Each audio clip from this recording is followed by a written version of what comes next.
events on the calendar. So really we appreciate you making the time for this.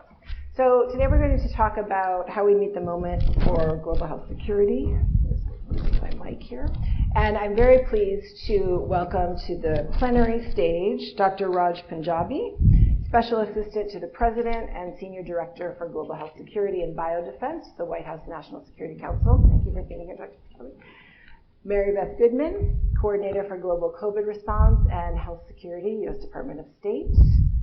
Eric Meyer, Deputy Assistant Secretary, International Affairs, Department of the Treasury, who I've only ever seen on Zoom, so it's nice to meet you in person. And Priya Basu, Executive Head, the Pandemic Fund Secretariat at the World Bank.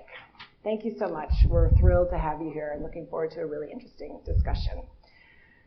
So I have some big questions teed up, but I think all of you work together quite often, so looking forward to a dialogue, and please feel free to interject as needed. I'm going to start with you, Dr. Punjabi, if that's okay. Sure. Please feel free to call me Raj. Okay. Raj. So the theme of this symposium is meeting the moment. And from your perspective and your current role, I'd love to hear more from you on what that means and how we generate progress and seize on the potential of global health that we've seen so clearly illustrated through the COVID-19 crisis. How do we meet the moment? Sure, well, thanks, and it's good to see folks in person, not be on Hollywood squares. Believe it or not, some of us, even in the USG, haven't always had a chance to be sufficiently in person, so it's nice to both have a union and a reunion. I will, just to answer your question, I think a lot of us are asking that question. How do we meet this moment? How do we honor those we've lost from this pandemic? How do we avoid falling into that cycle of panic and neglect between this pandemic and the next one? And I think what I've learned is that wisdom comes from proximity. Many of you work every day either on the front lines of global health or you're supporting those on the front lines of global health in one form or another. I had the chance before coming to the government to work as a doctor and epidemiologist with community health workers in West Africa responding to Ebola, working with outreach nurses on the street corners of Boston, delivering COVID vaccines in mobile vans. And I think what those on the front lines want us to be, what they've taught me at least, is that we've got to be bolder, we've got to be faster, we've got to be more equitable.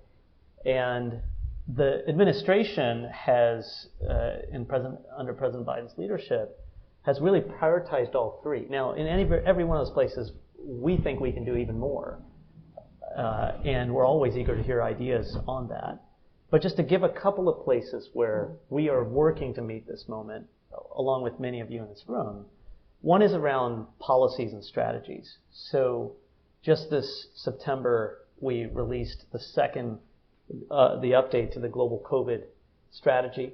And that has focused on embracing the goals of ensuring that 100% of those who are elderly or high risk get vaccinated as we continue to march towards ensuring 70% of country's population, should a country want to achieve that, actually achieves full vaccination coverage. But it also goes further. It ensures that we're focusing on testing and treatment because that's available around the corner here at a pharmacy. It ought to be available anywhere else. And so we've made a priority in that plan to ensure at least 30 countries. Do we think that's enough? No, but it is a place the United States can contribute to ensure that testing and treatment's available in clinics around some of the poorest countries on earth. The second point of strategy that's worth putting out that I think communicates the direction of the administration trying to meet this moment is the new National Biodefense Strategy. I've joked with some folks, biodefense sounds like a vaulted term in the Department of Defense that you need some top secret clearance to be able to talk about. I'm not going to talk about the things that are top secret clearance focus. There is the need to counter infectious disease and pandemic threats of all kinds. Think of this biodefense strategy as the nation's comprehensive plan to keep our families, our country, and our world safe from future pandemics. To try to end the pandemic threat as we know it. That's a hard thing to achieve, but that is the ultimate essence of the mission. In there are efforts to be faster. That is to ensure we have vaccines not in 200 days or 300 days, but in 100 days. But also in that national biodefense strategy is a commitment to health security around the world, which is to ensure that in less than 200 days that the U.S. does its part to work with international partners to ensure that vaccine in the future is available to every person in the world that needs it. That's going to be a hard thing to achieve. So the third piece that I think I'll bring up is just that we need to focus on matching our policies and our words with our budgets and our investments. And that's why the President has asked for an unprecedented amount of funding for pandemic preparedness that's aligned with some of these strategies I just mentioned for $88 billion over 5 years as a mandatory request. We have baseline funding that the agencies and departments are using.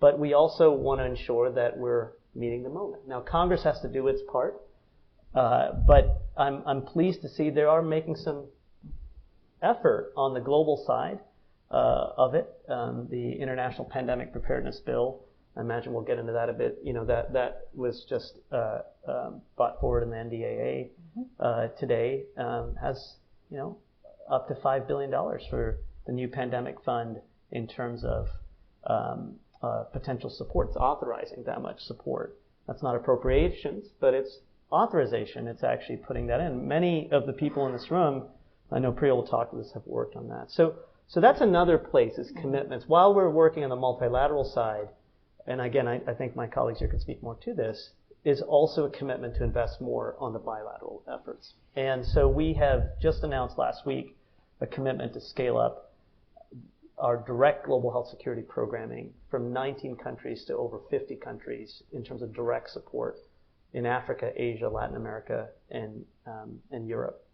And this is vital because when you look at the outbreak of Ebola that the people of Uganda are facing, again, some of you are involved in supporting the government and organizations there responding. If it wasn't for long-standing preparedness investments that we made with the government of Uganda, and if it wasn't for their actions now in the last several weeks, what we saw in September, treatment centers filling up into October, would not be where it is today, which is a case count much closer to zero. Ebola has a stingy tail, as our colleague Mike Ryan likes to say, the WHO, and some of us have seen that. So no one's claiming any mission accomplished there, and too many people still lost their lives. So we've got a lot more to do, but in terms of boldness, speed, and equity, that is what we're aspiring to do, and we'll continue to move at it, and we hope our partners on the Hill will end. You will keep pushing us to do more. That's great. I love boldness, speed, and equity. It's a catchy tagline. Thank you for those remarks. I mean, it's certainly a lot of effort and ambition embedded in all of that, and I think we're here as a community to help make all of those things happen. So really appreciate your remarks. I'm going to ask Mary Beth maybe to step in here, and I'm curious, particularly from you sitting at State, on the partnerships piece. And if you could speak to this question of how we meet the moment for global health security. Sure, thanks. And it is truly nice to see people in three-dimensional form here today, even if we are still masked. But it's nice to be with you.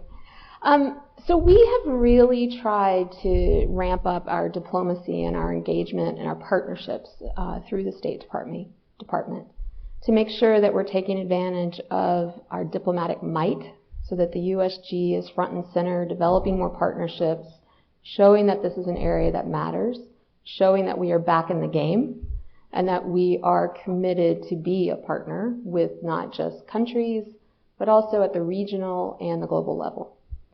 And I think you all have seen throughout the COVID response just how much those partnerships have been vital. We've now shipped from the U.S. approximately a little over 671 million doses of vaccine to 115 countries around the world. We have offered the vaccines to anyone and everyone who is in need with no political affiliation or strings attached to that, but to make sure that it is available. One of the things we didn't account for in the vaccine delivery and response was that it wasn't just about bringing those vaccines to market, but helping to deliver them in countries, helping countries to deliver those vaccines to turn those into shots in arms. And none of that could have been possible without partnerships. Partnerships at the local level, partnerships with many of the organizations that some of you represent, because every country had a different capacity and there were different needs depending on whether it was a rural or an urban environment. So partnerships were absolutely essential in every part of our COVID response and continue to be so to this day. I think what we're also seeing right now, and in meeting the moment of now, there is still an urgency of now. You know, the urgency may not be felt every day in our lives as it was maybe when we just were getting the vaccine or just starting to have the response. But we have to keep the political attention on this space, even while there are so many other issues that are starting to distract leaders at all levels. And what we are trying to do through the interagency, the U.S. government, but particularly through our embassies and our engagements in so many countries, is to make sure that we don't let COVID and the need to build a better pandemic response framework drop from the attention spans of leaders at all levels. Part of the effort right now is the pandemic fund, of course, which others can talk about, but there are so many other things happening in this space right now. The ACT Accelerator, and what we're going to do with the extension of the ACT Accelerator, or how some parts of that are going to become maybe a more permanent part of the architecture. We have a negotiation ongoing right now for what in the U.S. we refer to as the Pandemic Accord, because saying a treaty is a dirty word. So does the Pandemic Accord, but that is sitting within the WHO framework right now. We actually have a delegation in Geneva this week because it's the next round of those negotiations. That's a really big deal. How is that going to impact our future in terms of the cooperation and the coordination that we will see? How is that going to impact us in terms of sharing samples and setting up surveillance hubs and all of the genomic sequencing and all of the critically important things that help us do the detection and the prevention? In addition to that, we have a process underway also at the WHO to amend the international health regulations. And that is a really critically important piece as well. All of you know very well what's in the IHRs and how important those agreements are. It was once referred to me as the most important treaty no one in the world knows anything about. And the more I've gotten involved in the space, the more I realize how critically astute that comment is. But you can't amend the IHRs and do a pandemic treaty, pandemic accord negotiation, without doing those so that there's some complementarity there. And that's a really critical piece that we are working on with many countries around the world, different regional organizations, civil society, private sector. There are so many vested interests in the outcome of this. But you have to do that in tandem. And so that's a really critical part and parcel of some of the partnership that's ongoing. In addition to all of that, we have ongoing discussions about medical countermeasures on various levels, procurement platforms. It's not slowing down yet, right? We may be past the urgency of the response with the pandemic, but some of the discussions around the architecture are really just now getting to a more critical part of where we need to go. And so all of that is absolutely essential for our diplomatic effort from the U.S. government, but also making sure that we're doing all this in partnership so that it is something that can not just be agreed to, but will ultimately be implemented. That's what's key. We can have lots of agreements that countries will sign on to, but if they don't implement and follow through on those provisions, then this has not been a very useful process. I'll stop there. Thanks. I'm going to turn to Eric and Priya in a second to talk about the pandemic fund, but I wonder if I can just ask you, Rajan, Mary Beth, a follow-up question. Particularly, I mean, there's a lot of things, as you said, Mary Beth, happening, and Raj, you listed a litany of things too. I think we've seen, I don't want to necessarily call it a counterattack, but pushback and a lot of disinformation on certain things. And I'm just wondering how you're tackling that. And I think particularly with the pandemic accord, it's really hard for me not to say treaty. No, it is. Pandemic accord, I mean, I think we've seen that. And that one is particularly interesting because, of course, it influences how we interact as a globe, but anything that is, signed or resolved or whatever the term would be for the accord also influences U.S. domestic policy at the state level. And I think there's been a lot of, consternation and misinformation lying about what that would mean. So I'm just curious of how, when you're dealing with partners and trying to bring all these things together, what's your approach to tackling that? I'll go first with the tap on. How's that? So there has not yet been, and I say yet, what I would consider a robust communications plan or strategy or even effort around this pandemic accord. Right now, the process that they are trying to work out in Geneva is how we will take what is called the conceptual draft that was largely written by the Secretariat at the WHO, the lawyers, and turn that into what will become the zero draft. And that zero draft is what you start negotiating on. That's when we start literally changing clauses and try to get everyone on board with different provisions of what would ultimately be the treaty. There will be multiple drafts. The current goal is for this new agreement to be ready for member states to approve at the May 2024 World Health Assembly. That means we're going to have a very robust negotiation schedule throughout 2023. So for anybody who thought it was going to start slowing down in this space, I hate to tell you.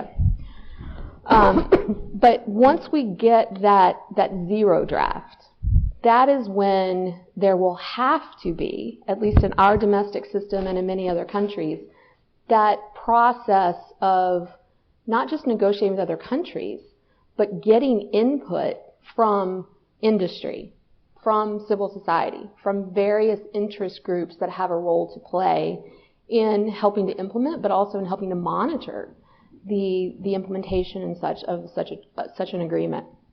So there's going to have to be a process that really kicks off from a country perspective, but also through for us, PAHO, right, our regional representation efforts, and the WHO has to do a better job. And we've said that to them, right? Like, this really does have to be something that is going to have broad buy-in and very good support if it's going to be successful in how it's implemented. The disinformation, the misinformation that you're specifically talking about, we've seen throughout this pandemic, right?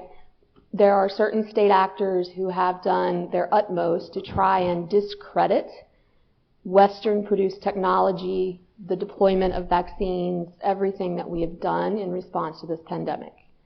That is an unfortunate reality of sort of the current geopolitical situation that we're in these days. There is a difference, though, with the disinformation by state actors and the misinformation, which is often spread on social media or just erroneous word-of-mouth type of content. And we need a strategy for both. Different ways of countering these. And frankly, I think civil society hasn't been as active in really helping to combat some of this from a systemic point of view as we really need you to be. I mean, we're in a situation now where it spreads so fast that if we don't know what's happening at sort of local level or in certain countries, it's really hard to use some of the abilities that we have at the top to put out messaging to give more clarity or to counter some of that erroneous information. So would love to have more of an ongoing conversation where if you see certain situations in countries that you can flag it so that we can try to get a bit ahead of it. But around the pandemic accord in particular, this is a really big concern because we need this to apply to all countries. We need countries to be willing to implement it. And I know I've said that like 3 times, but as you all know, the IHRs were agreed to, but have they been implemented, right? Like, that's been part of the problem. And so we really want to make sure that countries are going to follow through on some of these commitments, that they're going to be responsible actors on some of the new commitments that we hope are included, and sharing information publicly, but making sure that it's valid information is a really critical piece. I think you covered it so well, Mary Beth. I'll just say, on the name instrument was the first idea, but that my dad's in a band, and so it reminded too many of us of guitars. And then we picked a chord, but it turns out some people in his band play the accordion, so that also gets very confusing. But we did, I think the only thing, a couple of things I'll just build on what Mary Beth said. Number one, we care a lot about this. We care so much about it that we, first of all, agreed for it to be a legally binding accord with both binding and non-binding instruments, binding and non-binding provisions. And that's because we want it to have teeth, right? We want to, it's an acknowledgement that more needs to be done to speed up from an innovation like a vaccine being developed in one place in the world to making it in other places of the world, to also ensuring that it gets delivered to people in those parts of the world. It's an acknowledgement that equity matters. So that's how seriously we're taking. But we've also gone further. The president appointed Ambassador Pamela Hamamoto, who is working very closely with Assistant Secretary Pace, Lois Pace, and Assistant Secretary Michelle Sisson, reporting into both Secretary Becerra and Secretary Blinken. And so this is a duly appointed role that the State Department has and HHS, Health and Human Services, has. So that too is an acknowledgement of the equities, the interest that you mentioned. And so she is now a single point of focus and is there with the delegation, with colleagues from both Health and Human Services, Casey Brown at State, as well with Colin McKiff and the team, of course, in Geneva that's there. So, we'd encourage you to again, on that point, it's a way for us to get feedback from the various stakeholders in this, governmental, private sector, civil society.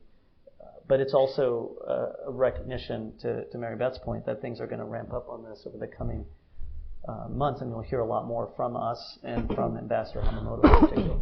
Great, thank you. So, a lot going on there. Also a lot going on with the Pandemic Fund, which is the name. Don't say the fifth, Priya will get very upset. So I'm going to turn to Eric and Priya. And Eric, maybe I could ask you to talk a little bit about the incentive for the Pandemic Fund and why we needed it and why the U.S. was so invested. And then Priya, maybe you could come in and tell us a little bit more about where we are now, what we're looking forward to seeing. So Eric, over to you. Great, thank you. It's great to be here today and have a chance with my colleagues here to talk a little bit about how we got to where we are with the Pandemic Fund and why. And I think, Treasury is not an agency that you guys are used to engaging with on issues like this. We love Treasury. Some money goes. But it's that love from some of my interagency colleagues that it was like critical to having us at the table.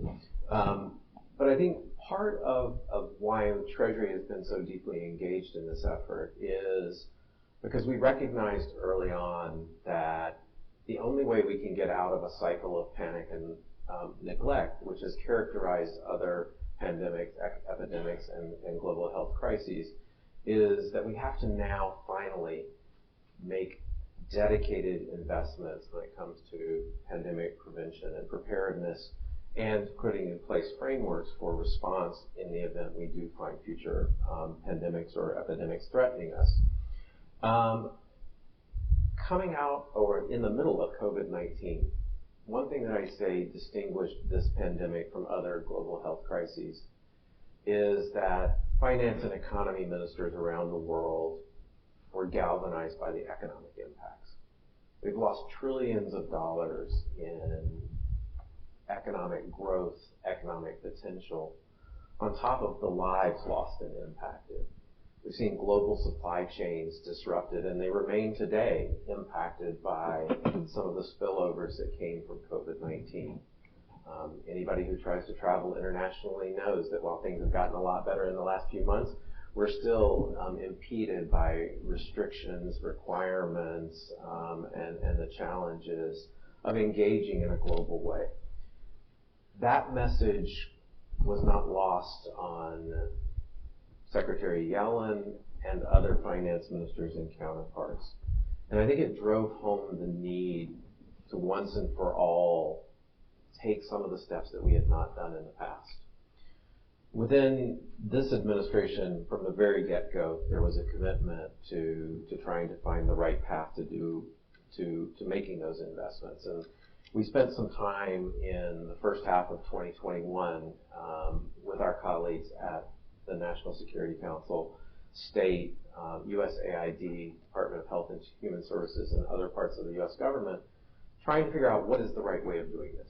What is the best way that we can do this? What is the most timely mechanism that we can try to put in place to capture that window of opportunity that Mary Beth said, before other crises and things came to the fore and distracted policymakers. So we knew we had a window of opportunity here. We knew there was a tension. We knew people were galvanized to finally do something. What were we going to do and how could we do it? We looked at a lot of different options. And there are pros and cons for many different ways. But what we pretty quickly came across in the U.S. government was that we needed to bring together a broad range of partners in an instrument that could be flexible in both what it did, but flexible in whom it worked with. And it needed to be able to pull together and leverage large-scale financing. And the answer for us, or the best answer that we could come up with in a timely manner, was to create a financial intermediary facility. So the fifth, which is what we have all been working on until we just last month sort of relaunched with a new name, the Pandemic Fund. And it's perfectly fine if you say fifth. All of us know it. It gets used regularly, intermediately. Priya will also kill us. But the artist formerly known as the fifth. Right. My mother still knows this as the fifth. So I think we saw this as a tool that had flexibility. Is it perfect? No. But one of the key challenges that we faced is the global health architecture is already deeply fragmented. And there was no particular place in the global health architecture that we could just put on top of or add a mandate to leverage financing to target investments in pandemic prevention and preparedness that could work with the whole range of partners that are out there. And so we came to this decision that we needed to create a fund. We needed to bring in other partners. Now, I would say within the U.S. government, we reached consensus on the need for this fairly quickly.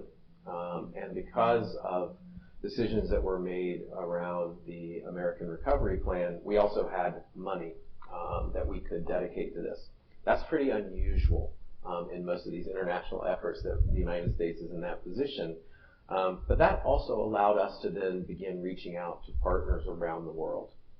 From a Treasury perspective, we really focused our work on the G20 because the G20 we felt was a means to keep some continuity of the discussions, to drive those discussions forward, in particular with finance ministers. One of the other lessons we had learned was that efforts to address global health security oftentimes have a lot of attention, they get resources and focus, but it's hard to keep up that momentum if you don't have money that stays involved behind it. And in the G20, we have a global, albeit imperfect, group of countries where there is a very, very strong engagement amongst finance ministers. And we said we need to leverage that, we need to gain their support and traction. So Secretary Yellen began working with her counterparts early in 2021, putting this on the table, saying that while there are other things that we need to focus on, we have to begin addressing pandemic preparedness and prevention, and we have to do that by bringing together dedicated resources. It took us a year and a half, almost a year and a half, to build the level of support internationally where other countries agreed to come into the process, working with us, with our international partners at the World Bank, in the other multilateral development banks, the WHO, other parts of the global health system, to begin to sit down and say, okay, we're going to get enough commitment here, which we finally secured in May of this year. And then we were on that was sort of like all of the hard work to get to the starting line of the race. And we then had to move forward very, very quickly to actually get to what we call the launch of the Pandemic Fund in September of this year. But for us, it really is a question of like, can we get substantial resources? You know, a lot of studies came out in 2021. They all indicated that we had a gap in international funding, so global funding for pandemic preparedness and prevention on the tune of $10 billion per year. That's on top of what additional investments countries need to be making themselves. So we knew that the scale here was huge. We know we need to work with a lot of different partners, global partners, national partners, as well as regional organizations, as Mary Beth was talking about, PAHO. We have African CDC. We have organizations in Asia and Europe as well. And we have to do this in a manner that's flexible, because we also know we don't know exactly what the nature of future health threats are going to be. So as we develop this fund over time, we need flexibility to adjust where we're investing and how we're doing that. That's kind of the genesis of how we got to where we are today. Priya can give you some of the details on that. You know, we've now secured almost $1.6 billion in commitments. That sounds like a very little bit of money when I tell you we need $10 billion a year. It sounds like a hell of a lot of money when I tell you that $1.6 billion in commitments, is really been brought together in 6 months, and that's a 6-month time frame. When, as you all know, there have been a whole lot of other global demands that are out there, and so I think we're pleased with the start that we're on, but we know that there's a hell of a lot more work to do. And just maybe one final thought on this particular area. We wouldn't be where we are today if it wasn't for the strong support and advocacy and engagement that we've had with all of you and with civil society. That's been absolutely critical. It's given us lots of good ideas. It's helped us to bring on board other countries, other partners, and to underscore to them how important this is to a wide range of stakeholders all around the world. So a huge kudos to all of you as well, and we'll be looking forward to continuing that engagement as we have to maintain the support and continue to build momentum behind this effort. Thank you, Eric. I also, you didn't say this, but I will, that the U.S. really pushed for a civil society to have voting seats on the governing board, and so thank you for that, even though it means my inbox is flooded with more emails than I care to see. Before I turn to Priya, Raj, or Mary Beth, is there anything else that you want to add to Eric's comments about the fund? There's a lot of work to still do. As Eric said, it is not a perfect concept. It is overwhelming how much work has already been done, and as Eric said, so much has come together so quickly, but I think it's also overwhelming when we look at our to-do list of what still needs to be done in the next few months. Civil society has 2 seats on this board, as does the philanthropic sort of donor. They form a seat as well. So it is and has been very important to us that civil society feels included in this process. And when projects actually start going, that also means that civil society is going to need to clog up your inbox maybe even more when you start thinking about what does it mean for civil society to help sort of monitor and keep an eye on or participate in some of the process at a country or regional level. And so there's a lot more for civil society to do as it relates to this fund as well, because it is evolving and it will continue to evolve. Part of this effort is to make sure that we've got sustained funding to get through this transition time after a crisis like this. But we know that official development assistance is not going to be sufficient. We know that we're going to need to find a way to bring in more funding, whether it's private sector or philanthropic or whatever it may be. So creative thinking is welcome in terms of how we might think about that. Just briefly, that there's a $10 billion a year gap. Right to point out this is a down payment. Argument is that by spending billions, we'll save trillions and an incalculable number of lives. The second point is just impact. And I know Priya and her team have been thinking a lot about this.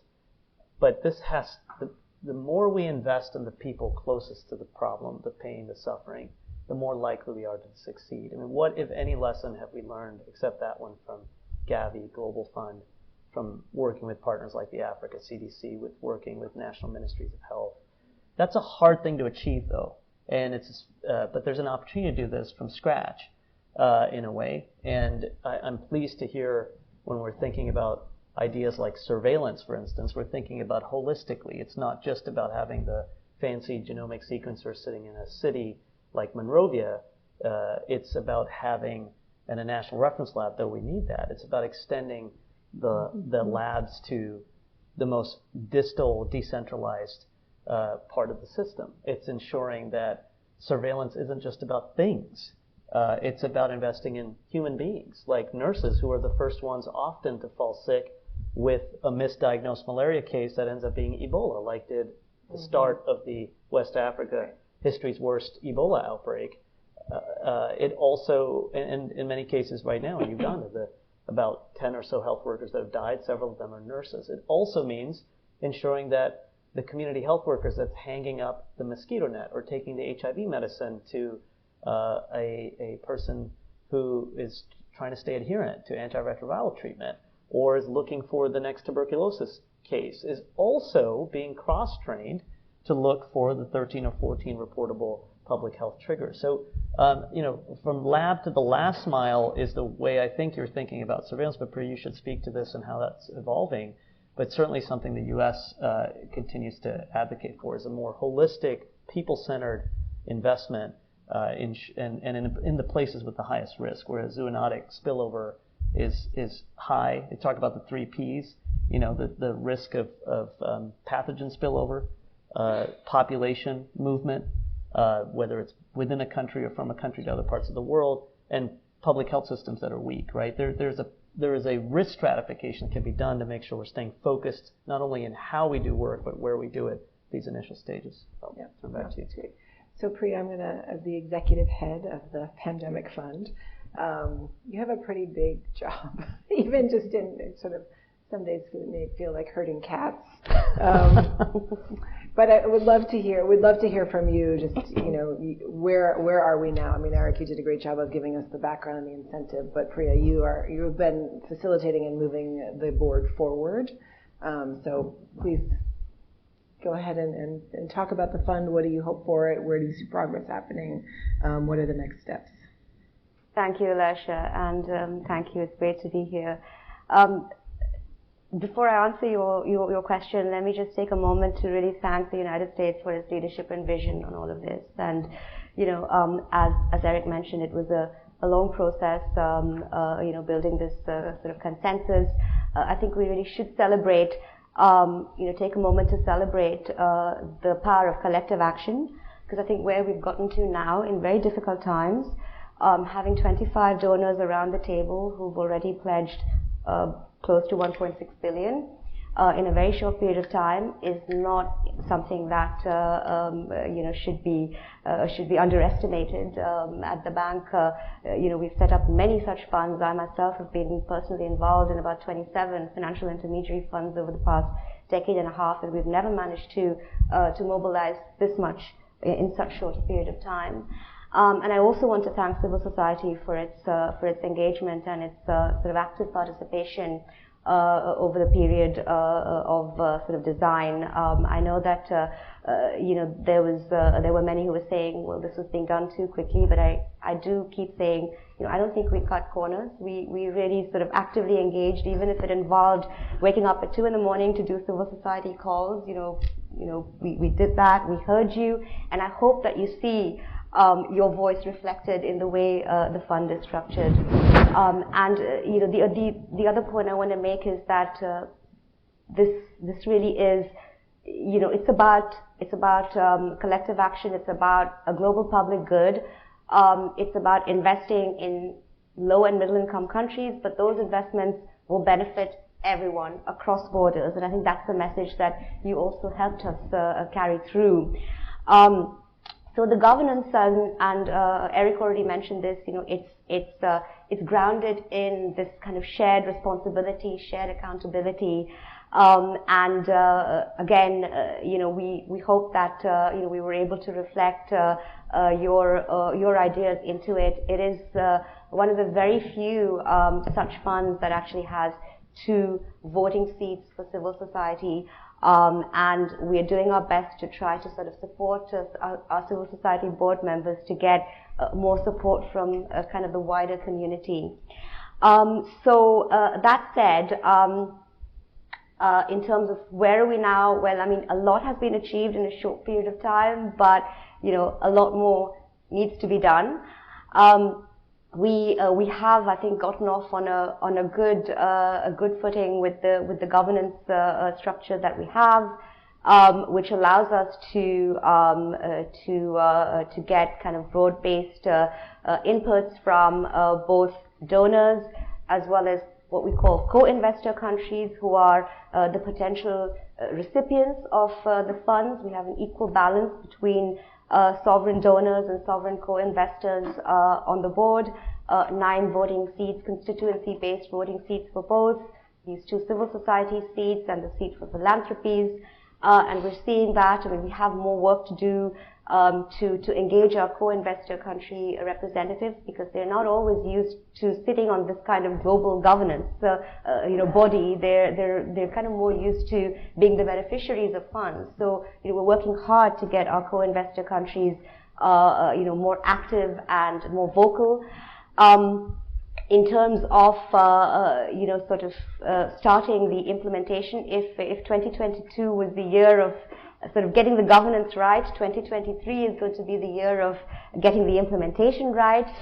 We have several board working groups that are working on things like, for example, the results framework. That's the working group that's led by the US CDC. They're doing a great job in terms of really defining how do we measure impact, how do we measure success, and what are the kinds of metrics that we should use, on top of what IHR and the JEE and SPAR indicators tell us.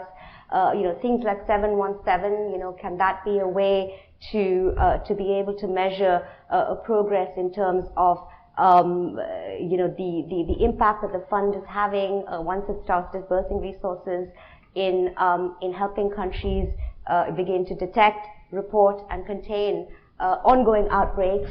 So things like that. There's kind of results framework work going on. There's another working group that's working on how to measure co-financing and co-investment, because as has already been said, every dollar of grant funding that we provide is definitely not going to be enough to solve all of the problems and meet all of the investment needs that countries and regions require.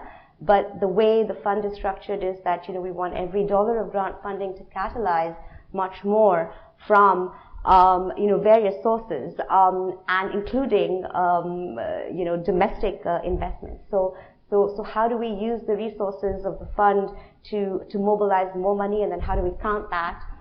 And then there's a third working group that's working on what should be financed through the first call for proposals. The way the fund operates is that it will issue from time to time calls for proposals. The first one is slated for early next year. But what should that call for proposals focus on? What should be the approach? How should proposals be invited? So in terms of the focus, I think there's broad consensus within the board of the fund that it should focus on areas like surveillance, labs, strengthening health workforce capacity. This term is used kind of a lot, but these are kind of seen as quick wins, because one of the things is that we do need to also demonstrate early impact and success. So, those are kinds of the areas. And when health workforce is being discussed, it's not just, it's health workforce in terms of sort of frontline workers and, primary healthcare workers, building surge capacity for that, but also for lab technicians and field epidemiologists and so on. So, how do we build that capacity? And I think there's a strong sense that the way to show impact early on is to really focus on country-led, country-centered approaches, helping countries.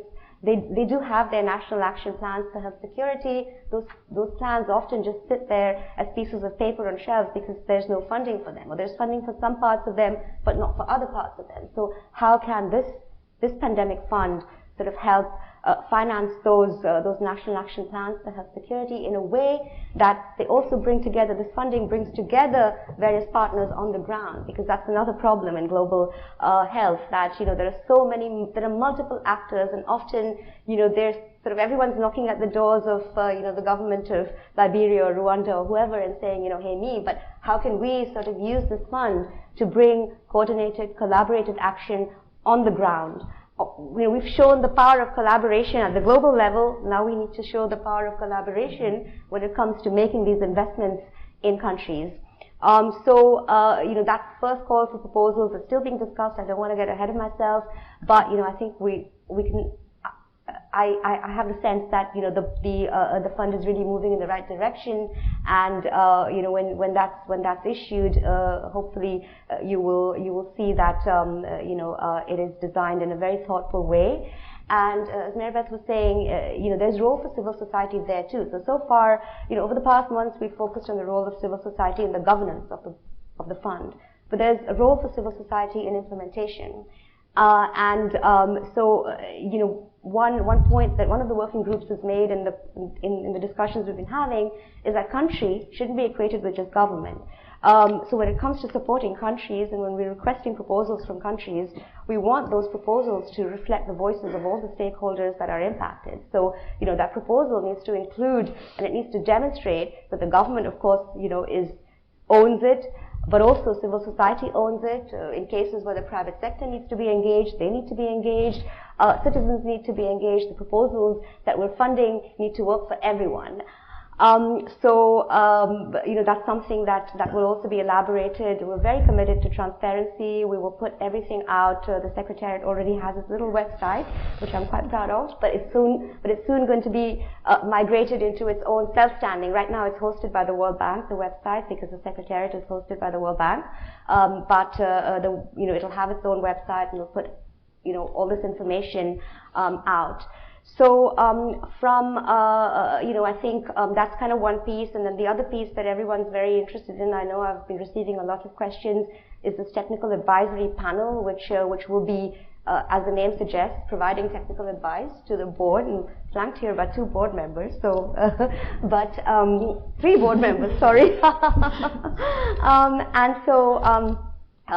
So this technical advisory panel is chaired by the WHO. That was what was agreed from the start. The WHO nominated Mike Ryan, who's the executive director of their health emergencies group, to be the chair of the panel. But the panel will also have a vice chair. There's a process right now ongoing of selecting the vice chair. There are 5 nominations that have been made by board members. So that hopefully will be done at the next board meeting. And then we put out an open call for applications to the technical advisory panel. We received over 317 applications. And there's a selection panel that's reviewing all those applications to select 20 experts. So that should be done by the middle of January, and then that panel will weigh in terms of the design of the call for proposals as well. So all of that is happening. We're developing a conflict of interest policy. We're developing an accreditation framework to include more implementing entities. Right now we're working with 13. These are the implementing entities that through which the funds would be channeled to countries and regional projects. but more can be included. Raj was mentioning the Africa CDC, and there's kind of other implementing entities that are also interested to sort of come in. So the board will look at all of that, and make those decisions.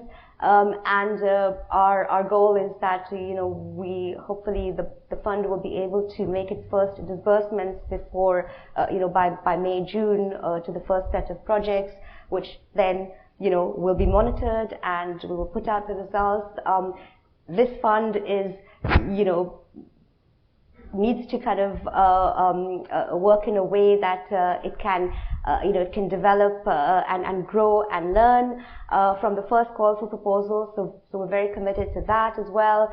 The first call will be a pilot. So the idea is that subsequent calls will learn from what the first call achieves.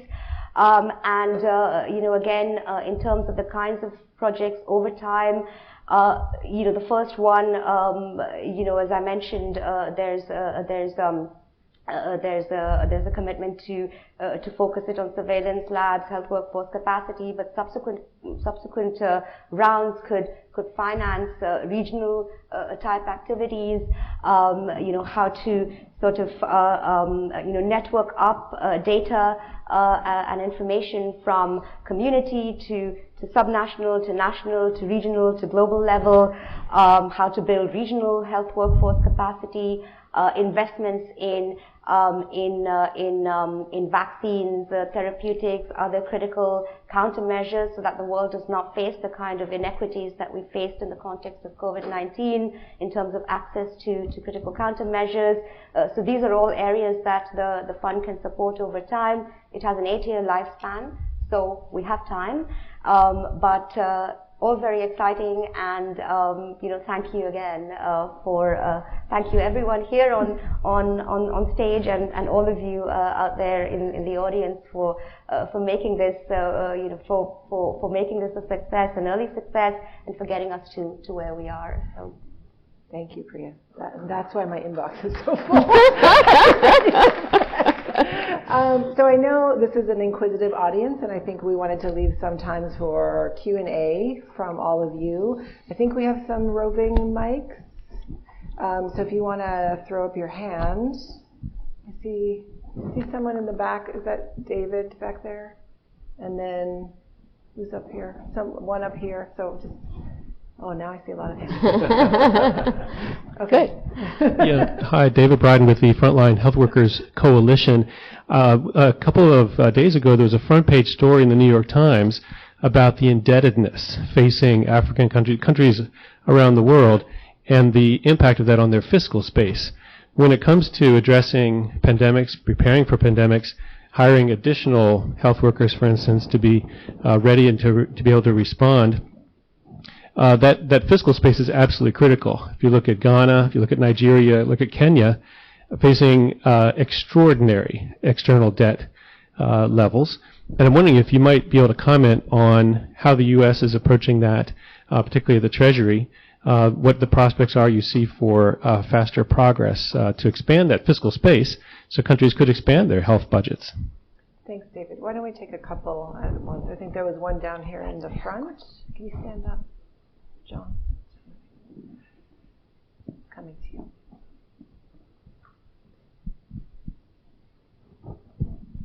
Thank you. I'm John Coonrod with the Hunger Project. And it seems like this is going to be a huge boost to building out community health systems, actually.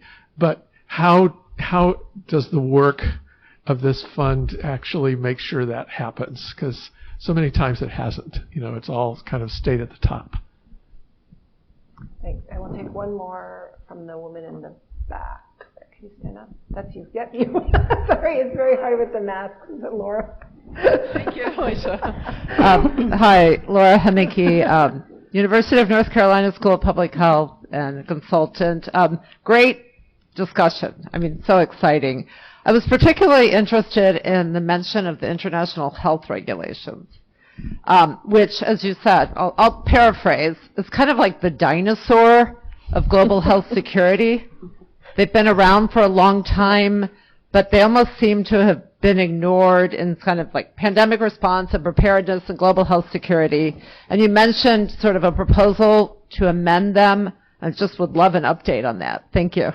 Okay, so let's take a pause here. So we have one question on debt and how that hinders countries' ability to invest in their own systems. I think that one was for maybe Eric to start. One on accountability around the pandemic fund, and then one on the dinosaur of global health security, the IHR. Sure. So maybe Eric, we'll go to you first, and if anyone else wants to chime in, please do. Yeah, great, and thanks, David, for the question. Look, I think the issue of indebtedness and what it is doing to countries around the world is really important. It's something that we at Treasury have been focused on throughout the pandemic because we have seen the pandemic is one in a series of shocks that have now impacted a large number of low and middle income countries. And these were countries that actually were doing, by and large, fairly well before COVID appeared. But, you know, we've had COVID, we've had the subsequent global supply chain shocks, we've had the economic spillovers from that, and then this year we had Russia's brutal invasion of Ukraine, which had a whole lot of economic shocks, whether it was around food or inflation driven by higher fuel prices and additional supply chain shocks that all hit out there. So it's been a period of just shock after shock after shock for a lot of countries. And the result of this is that many of them had both been borrowing to make the investments to address their development goals, to boost economic growth, and then they were borrowing also to try and deal with the cost of COVID, to deal with the cost of higher food and fuel imports. And the result of this is not that surprising. We do now face a world where a lot of countries are facing either debt difficulties or in some cases high levels of unsustainable debt and debt distress. And that does lead to countries having to make choices and very, very difficult and painful choices about where to use resources and where to cut.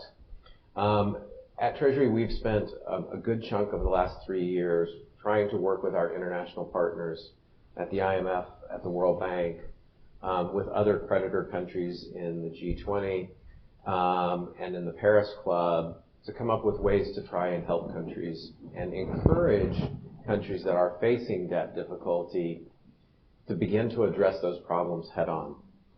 There are things they have to do themselves. You know, one of the things that we think is most important is recognizing that you have a problem, that there isn't going to be an easy solution out there. And therefore, you need to really embark on an economic reform program that will include domestic fiscal measures, will include structural reforms, and will include likely efforts that might necessitate debt restructuring and debt relief. During the height of COVID, we supported with other G20 countries something called the Debt Service Suspension Initiative, or DSSI, whereby bilateral creditors provided countries with relief so that they didn't have to service those bilateral debts during that period of time. Approximately 37 countries took advantage of that. Not every country that was eligible, and I would say not every country that probably should have actually did do that.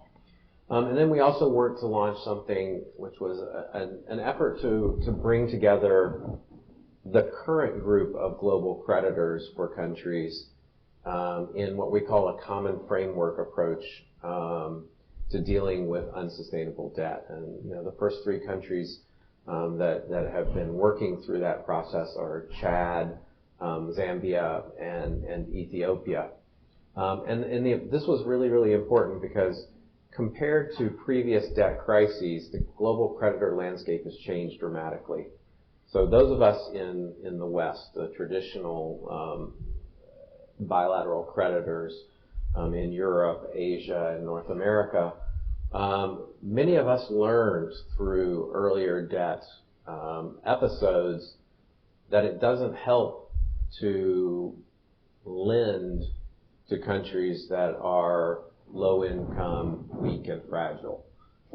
They really need grant resources. And so if you look at the United States, a huge part of our assistance to these countries is grant financing or highly concessional loans. But in the intervening, particularly the last 20, 25 years, a whole new group of creditor countries, China, India, Saudi Arabia, have become much more deeply engaged with countries around the world. But most of their assistance is actually on lending terms and terms that are not deeply concessional. And so we have an environment now that's much more complex. A lot of countries have also tapped global capital markets, meaning that they have been able to borrow from private investors through Eurobonds and syndicated loans. So that creditor universe has now been brought in a way that was not the same in the 1970s, 80s, and 90s.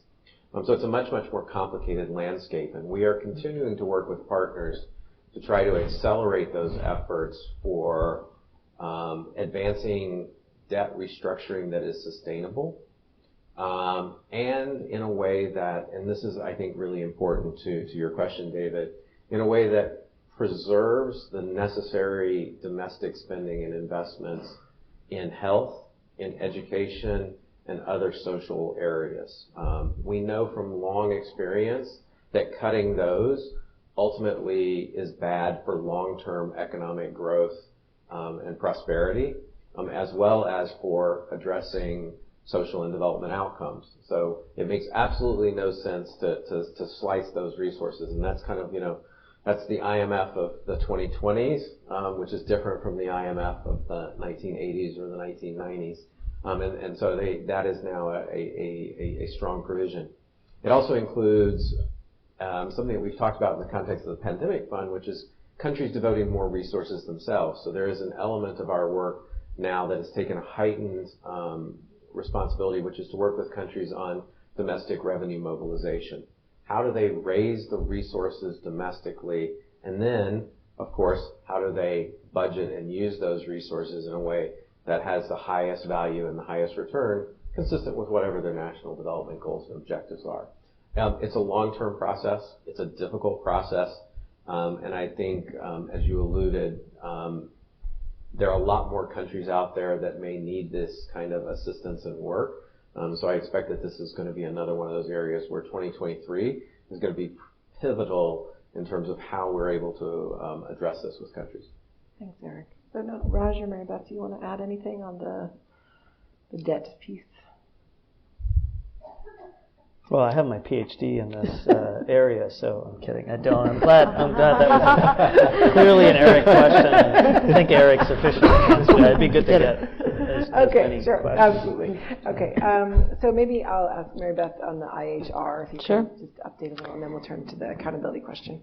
So I think I said that, this is the most important treaty that no one knows anything about, and it's nice to find someone who appreciates the dinosaurs out there in the crowd. Although I imagine many of you do. But I think what I'm about to say further illustrates that point. People that are paying attention to the negotiations in Geneva right now are looking at the pandemic accord. We actually started negotiations to amend the IHRs before the pandemic accord was officially announced. There is a schedule for 2023 that maps out both the times that the pandemic accord will meet in Geneva. It's called the INB. Everything has to have an acronym, the International Negotiating Body, so it's the same thing. But there's also similarly a schedule that is mapping out when the negotiators are getting together for the amendments on the international health regulations. I think they're pretty much alternating months. It's very robust. As well for the IHRs, with the similar goal of having this amendment process completed in time for the WHA in 2024.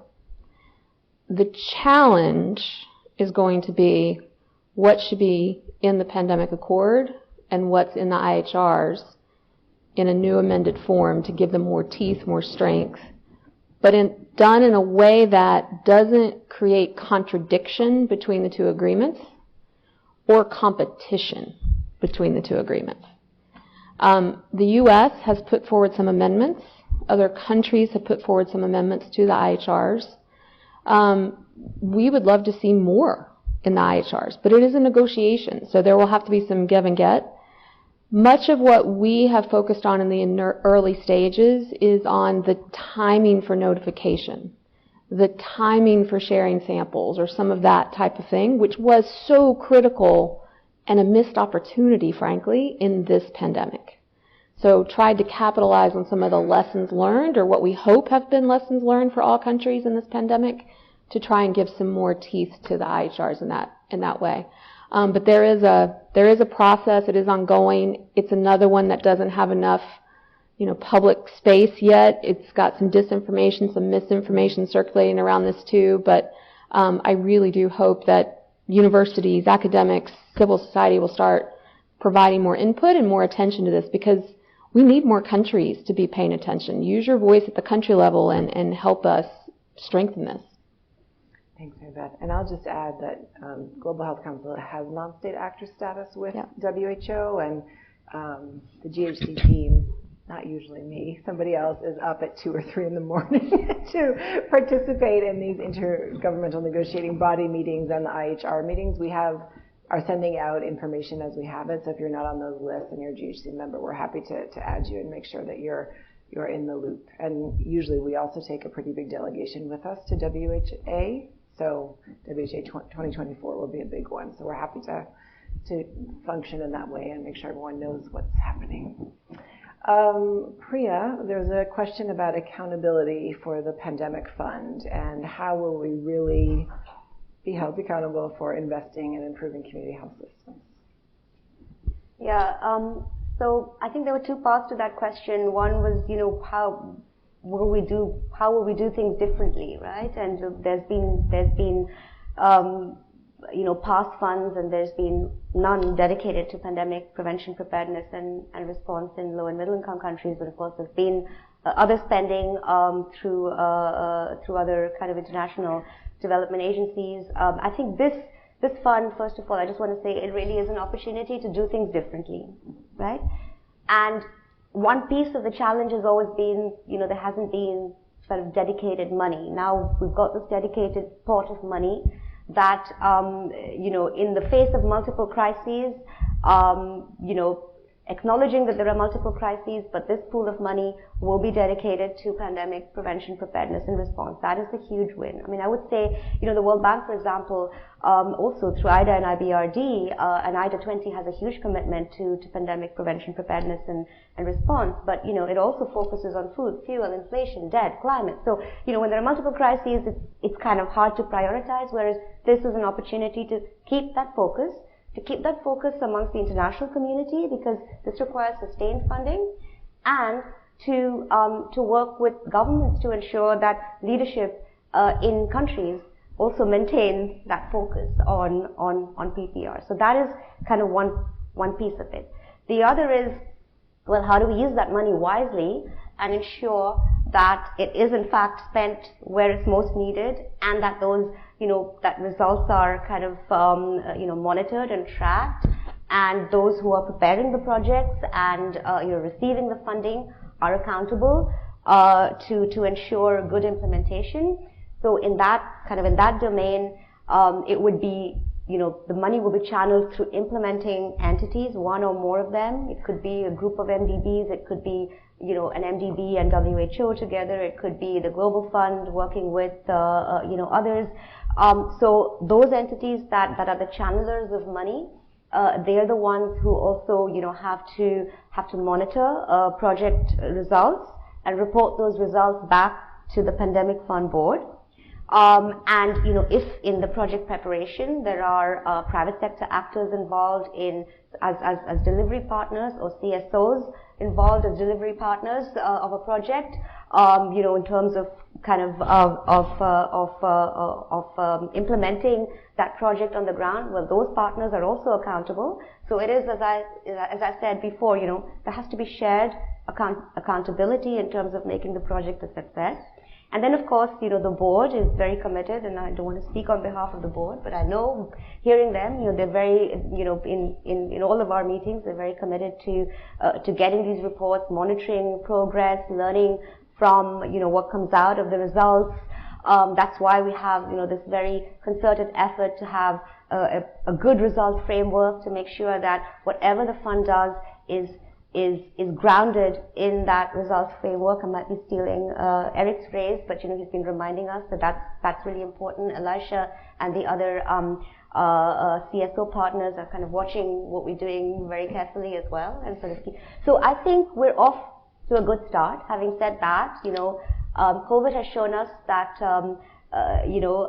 we are successful in some areas, we make mistakes, we learn from those mistakes. So all I can say is that the way in which the governance and the operationalization of this fund is framed, and by the way, all those documents are on our website, so to have a look at them, does put emphasis on this, on kind of shared accountability and monitoring and results and so on. If I may just say one other thing, I think the pandemic accord, which has been mentioned, that's something, if you look at the climate world, there is this kind of shared accountability. Countries that receive financing are also committed to some sort of targets that they are then, sort of measured and monitored on the basis of, and there are independent peer reviews. So I think over time, one thing that's kind of missing in the world of pandemic prevention, preparedness, and response is that there are these IHRs, there's the JE and the SPAR and so on, but there isn't any sort of country commitment to adhere to certain standards. So if you want to get to a real shared mutual accountability sort of mode, and you want to make sure that the money that is invested by countries generates results that countries themselves have committed to achieving, then the incentives that we've been talking about become more real, because there's kind of then shared accountability. So I see over time a good link between what the pandemic fund is trying to achieve and what this accord will hopefully achieve. It will bind the world together more closely in terms of shared commitments to strengthen capacity in pandemic prevention, preparedness, and response. You're all now witnesses that we have successfully moved at least one international organization towards calling it a pandemic accord. Eric, did you want to say something? I just wanted to come in really quickly on this. So Priya mentioned the working groups that we currently have in the pandemic fund, and the working group on the results framework is, I think, in many ways really critical to this question about future accountability. It's also incredibly important to our ability, both as members of the pandemic fund, but the pandemic fund overall, to look at how we do monitoring and evaluation. We'll be really dependent on having a strong relationship with the implementing entities. The reason those implementing entities are accredited is because we believe they have monitoring frameworks in place that can give that kind of information and feedback. But how we sync those things up and how we measure that in the results framework are going to be really quite important piece of the work in 2023 as we're implementing and operationalizing the pandemic fund. One other thing that I just wanted to mention. We've talked a little bit up here about how we're going to have to learn as we go along, and we want to incorporate the knowledge and the lessons there. When we put together the fund over the summer, one of the things we intentionally did is bake in some reviews. We recognized pretty early on that we were not likely to get everything perfectly right, that we might miss things, and that we might learn things throughout the process that would necessitate adjustments along the way. So for that reason, we incorporated an early stock taking, is what we're calling it, which will happen sort of the end of next summer, where we'll do a quick look back and say, okay, are there any glaring holes? Have the discussions and the work that we've been doing, has the engagement we've had with other stakeholders revealed some things where we either got things wrong or we forgot things, or something just isn't right and needs to be addressed early on. And that applies to the governance and the operations of the fund. And so I think we're keenly aware that there may be adjustments, if I call it that, that need to be made fairly quickly. Also, the initial period for this fund is 8 years. This fund may well get renewed, but we think it's important that you have a period there, and then take a look at whether there is a justification, whether there is support, and frankly, is it delivering on what the ambition is that we all have for the pandemic fund at that point in time. But we also included a midterm review. So at year 4, we will commission an independent review of the pandemic fund's activities and engagements. And by year 4, we set that at year 4 because by year 4, we expect to be able to have some better analysis of impact and be able to say, okay, wait, are we actually achieving the impact we want? And if not, we'll need to make adjustments before we get to year 8 and go on spending more money. So those are I think important elements, and that's where I will again say, we focus a lot on a voice for civil society and governance, but that is not what we intended to be the sole voice for civil society. We see a voice, input, engagement, advice from civil society as critical throughout the operations and the governance. And so as we go forward with those stock takings and reviews, we'll be looking for your own assessments and your own perspectives on what we're getting right and where we may need to do different things differently. Thanks, Eric. I know there's a lot more questions, but unfortunately I'm going to have to close us out, be respectful of everyone's time. But maybe I could just ask each of you to give a closing sentence or two, and I could direct it a little bit, because I've heard Raju said equity a couple of times. Mary Beth, I heard you say equity. Eric, you alluded to equity quite a bit in the response to the debt question. But we've heard health equity batted about as a term quite a bit, especially since COVID. And I'm curious if you could just, in your final minute here, speak to what do we need to do in the next year or two to really make progress on health equity? Raj? Well, there's many answers to that question, but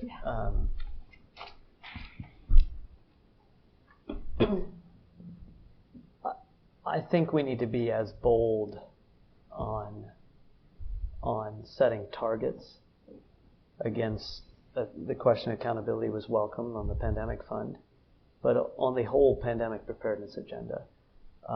When you look at the National Biodefense Strategy, there are targets for producing vaccines in 100 days, getting testing going within 12 hours, getting treatments repurposed within 90 days, 180 days for novel therapies, all within when the next major epidemic happens. With nothing like that that is an agreed, shared, global, accountable agenda. And that matters because in the end, the stories we're trying to change is not about whether people get access to vaccines, tests, and treatments, whether they have access to the advice they need to protect themselves with non-pharmaceutical interventions, whether they have the health workers and clinics and hospitals, doctors, lab systems that can deal not just with the pandemic threat, but the everyday epidemics of premature death. It is about closing the gap between how long it takes to get those things in the world. I sat as one of the first doctors in Massachusetts vaccinated in January 2021 in Boston, feeling the gap between being vaccinated then and working at that time with former President Sirleaf of Liberia, who had been asked by Tedros, along with Prime Minister Clark, to head up the independent panel on pandemic preparedness and response. And here I was every morning working at 4 or 5 a.m. my time with her. To get a vaccine in January 2021 was both a privilege and felt extremely, guilt would be the word I would describe. Because here was this grandmother of 12 people in the country I grew up in, and I could do nothing except take the vaccine in my arm and hope that she would get the vaccine and other elderly people at risk, would get it. She's now 83 years old. She, of course, got vaccinated.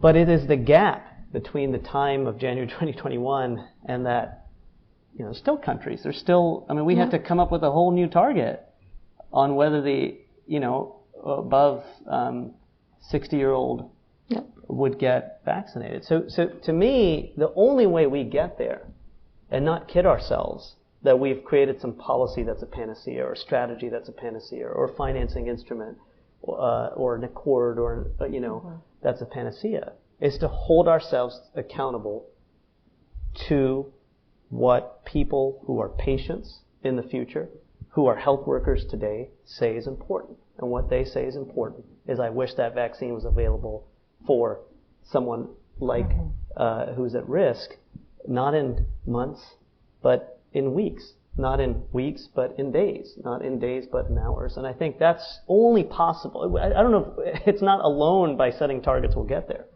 But we have no chance unless we set as ambitious targets. And I know the U.S. is prepared to work with others to do that. Thank you. I don't know how you top that, Mary Beth. I don't think you can top that. Look, I don't think we've even figured out the full answer to equity in this country, let alone how to talk about it in a global capacity. I think the short answer is, particularly as Americans, we need to talk less and listen more, and really dig in on what has worked at the local level, what has not worked at the local level, and how do we formulate a plan that is both ambitious, as Raj said, but that really tries to incorporate more local and regional input into this response framework. Thank you. Priya? Yeah, so what Raj said very resonated a lot with me. I think this pandemic has, to me at least, at a personal level, really amplified inequities. The inequitable world in which we live. I got my first shot and my second shot before my 90-year-old dad in India did. In May 2021, when India was facing the Delta variant, there was no oxygen. I was trying to get oxygen out. I managed to get 20 cylinders to that community in Delhi where my dad lived. But just the sheer inequity in all of this. But I think there's the silver bullet in this is that it has amplified it to all of us. I think we've all seen, all of us who've lived through COVID have seen what needs to be done it's brought to home the question that the point that there is inequity, that we live in an inequitable world, and secondly that there's a need to address that inequity. So, I would just say, as Mary Beth was saying, where success was achieved was really where, countries had, where communities were engaged, but also where countries had invested in this agenda. Right? So ultimately, where health systems were stronger, where leadership had taken pandemic prevention, preparedness, response efforts more seriously, those were the ones where citizens were better served. So I would just say, single-mindedly invest in this agenda. Don't forget it. Let's not fall into panic followed by neglect. Let's keep the focus. I think we have the wherewithal to keep that focus, and let's not allow other global problems, and there's lots of them. But I think this community, together with you, we want to kind of maintain a strong focus on the need to prepare for the next pandemic, which may be just around the corner. So, thank you, Priya. And Eric, over to you. I'm not quite sure how I'm supposed to come up with the last word after all of these thoughts. But look, as Mary Beth said, I don't know that we have the answers here domestically, and I don't know that we have them all globally. And my regular, normal day job before I began spending so much time on global health is working on economic, financial, and development issues mostly in Africa, in the Middle East, and the inequities and the very awkward situation I think many of us felt as we were engaging with colleagues around the world throughout COVID. You can't underestimate what that is. I mean, I still feel it today. When I just came back from Malawi over the weekend, and the person at the airport says, "You need to see your COVID card." I pull out a COVID card that's actually 2 cards because I'm already at 5 vaccines. And many of them there are like they've only had 1 vaccine. that feels bad. It's wrong. It's not the way it should be. But as Raj said, we're in a position of incredible privilege, and part of that is making sure that we're not putting others at risk. And so I feel like it's the minimum I can do, but it also is not the way it should be. Like everybody I should be meeting with there should have the equal opportunity to be as vaccinated and as safe as I am. So I think there's a lot of listening. I think one thing that Mary Beth highlighted is we need to do listening. We need to ask questions, but we need to be open. I will say within the U.S. government and in this administration, the issue of equity has been on the table and a part of every conversation we've had, whether it was around global health security, biodefense, COVID response. That doesn't mean we always get it in there exactly the right way, but it is part of that conversation, and I think when we sometimes are giving it short shrift, we have those of our partners who make sure that it gets brought right back up again every single time. So we're working, we're learning. There's a lot more that needs to be done.